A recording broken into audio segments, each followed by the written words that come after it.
Hoy vamos a explorar la vida de una figura absolutamente fascinante, Ángel de Saavedra, el duque de Rivas, un soldado, político y escritor del siglo XIX que vivió, o más bien estuvo obsesionado toda su vida con una única y poderosísima pregunta. Y es que esta pregunta fue literalmente el motor de su vida. Para él, la existencia no era un paseo, sino una batalla constante, un pulso entre su propia voluntad y esa fuerza invisible y misteriosa a la que llamaba destino. Pues venga, vamos a meternos de lleno en esto. Para entender su obsesión, primero hay que ver por qué sentía que el destino, pues que parecía empeñado en dirigir su vida de una crisis a la siguiente. Pensemos en su juventud. Como joven oficial militar, su día a día era una auténtica ruleta rusa. El campo de batalla es el caos en estado puro, y ahí la supervivencia, muchas veces, depende del más puro azar. Y es que, fíjense en esto que le pasó. A ver, sobrevivir a algo así, a heridas que deberían haber sido mortales, no es de extrañar que le hiciera pensar que había algo más en juego, ¿no? Una fuerza superior que, por alguna razón, decidía que aún no era su hora. Pero bueno, no pensemos que los peligros acababan cuando las armas callaban. ¿Qué va? La política en la España de aquella época era otro campo de batalla, y quizá hasta más traicionero e impredecible. Es que la lista es tremenda. Por sus ideas políticas acabó exiliado, juzgado sin estar presente, condenado a muerte, le quitaron todos sus bienes, su hogar y tuvo que huir por toda Europa como un fugitivo, una vida completamente patas arriba. Y para colmo, su título más importante, el de Duque de Rivas, no lo consiguió por méritos ni por ambición. No. Lo heredó por la muerte súbita de su hermano mayor. Otro giro del destino, otro evento que él no eligió y que le cambió la vida por completo. Pero claro, aquí viene lo interesante. Porque con todo esto, uno podría pensar que Saavedra se rindió, que se dejó llevar. Pues nada más lejos de la realidad. Él se rebeló. Luchó contra esa marea con la única arma que de verdad controlaba, su propia voluntad. Esta dualidad es la clave de todo. Por un lado, el destino le daba un golpe tras otro. Heridas, exilio, persecución, ruina. Pero por otro, ¿qué hacía él? Pues se ponía a estudiar idiomas, a escribir sin parar, a tejer alianzas. Incluso en medio del caos eligió amar, formar una familia. Es el pulso perfecto entre lo que te pasa y lo que haces con ello.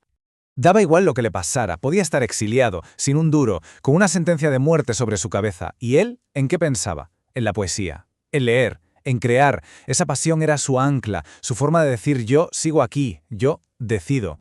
Y toda esta batalla interna, todo este conflicto que le consumía, tenía que salir por algún lado. Y salió. Claro que salió. Lo volcó todo en la que sería su gran obra maestra literaria. Hablamos, cómo no, de Don Álvaro o La fuerza del sino. Pero ojo, esto no es solo una obra de teatro. Para él era mucho más. Era literalmente poner sobre un escenario el combate que él libraba cada día en su cabeza. Él estaba obsesionado con este concepto clásico, el fatum, esa idea de que la vida ya está escrita, como un guión del que no te puedes salir, hagas lo que hagas. Pero al mismo tiempo le daba vueltas a la idea contraria, influenciado por el filósofo de Tracy. ¿Y si no hay un guión? ¿Y si el destino es algo que vamos construyendo con cada decisión que tomamos?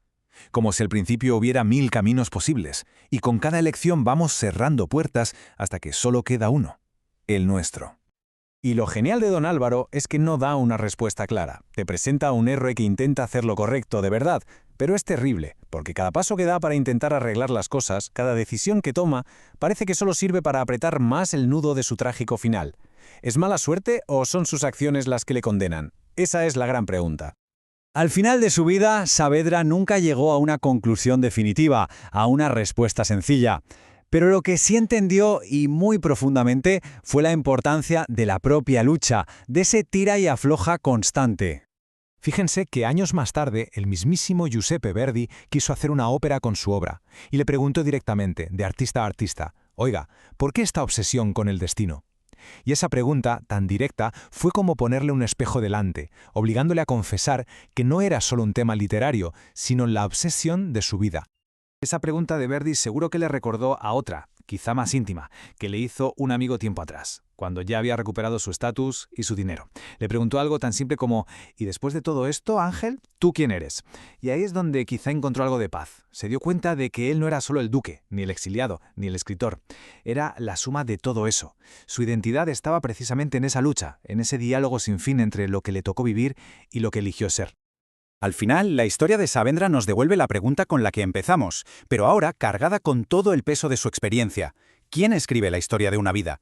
¿Somos meros personajes de una obra ya escrita o tenemos en nuestras manos la pluma para decidir el siguiente capítulo?